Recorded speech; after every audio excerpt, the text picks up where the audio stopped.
చంద్రబాబుకు big relief దక్కింది. ఆయనపై నమోదైన ఫైబర్ నెట్ కేసును విజయవాడ ఏసీబీ కోర్టు కొట్టివేసింది. చంద్రబాబుపై అభియోగాలు నిరూపించలేకపోయింది అని దర్యాప్తు సంస్థ తెలిపింది. దీంతో చంద్రబాబుతో పాటు మిగిలిన నిందితులకు క్లీన్ చిట్ ఇచ్చింది.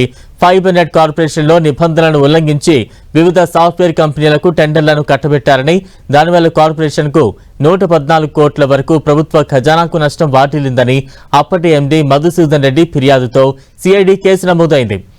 మొత్తం 99 మందిని సాక్షులుగా పేర్కొన్నారు.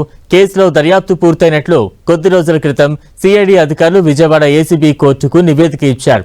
అయితే ఖజానాకి ఎలాంటి నష్టం వాటిల్లలేదని, కేసును ఉపసంహరించుకుంటున్నట్లు అప్పటి ఎండీ మధుసూదన్ రెడ్డి గత నెల 24న కోర్టులో అఫిడవిట్ దాఖలు చేశారు.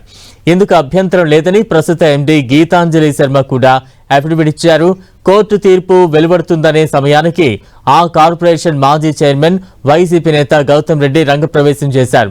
తీర్పు ఇచ్చే ముందు తన వాదనలు వినాలని ప్రొటెస్ట్ పిటిషన్ దాఖలు చేశారు.